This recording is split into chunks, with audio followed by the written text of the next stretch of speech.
চার ব্যক্তির অভিশাপ থেকে দূরে থাকবেন। এই চার ব্যক্তির অভিশাপ যদি আপনার গায়ে লেগে যায় তাহলে আপনার জীবন ধ্বংস হয়ে যাবে, দুনিয়াতেও আপনি ধ্বংস হবেন, আখিরাতেও আপনার শেষ হয়ে যাবে। এজন্য এই চার ব্যক্তির থেকে অভিশাপ থেকে আপনি দূরে থাকবেন। নাম্বার ওয়ান, এক নাম্বার হচ্ছে পিতামাতার অভিশাপ কখনো নেবেন না। কেননা পিতামাতা দোয়া করলেও কবুল, বদদোয়া দিলেও আল্লাহ তাআলা কবুল করে নেন। আমরা বুখারী শরীফের জুরাইজের ঘটনা শুনেছি।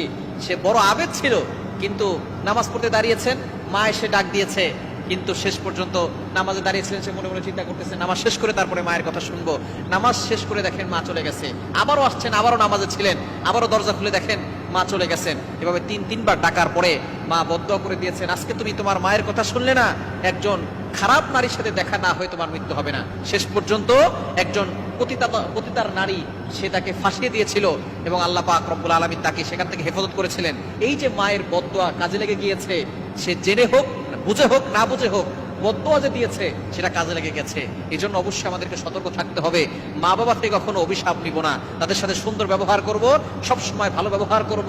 কেন আল্লাহ পাক রব্বুল আলামিন তার হকের ব্যাপারে কথা বলে তারপরে বলেছেন পিতামাতার খেদমত করতে। কোরআন খুলেন, আল্লাহ পাক রব্বুল আলামিন বলে দিয়েছেন 15 নম্বর পারা 3 নম্বর পৃষ্ঠার 6, 7, 8, 9 নম্বর লাইনগুলোতে সূরা বানী ইসরাঈলের 23 এবং 24, 23-24 নম্বর আয়াতে রব্বুল আলামিন বলেন, ওয়াকাদা রাব্বুকা আল্লা তা'বুদু ইল্লা ইয়াহু ওয়া বিল ওয়ালিদাইনি ইহসানা।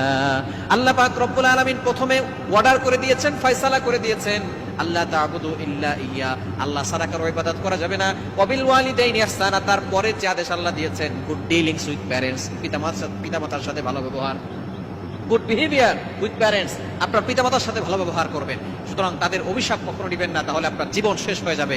নাম্বার 2, দ্বিতীয় নাম্বার হচ্ছে মাজলুম ব্যক্তির বদদোয়া আল্লাহ তাআলা কবুল করে নেন। কখনো কারোর উপর জুলুম করবেন না।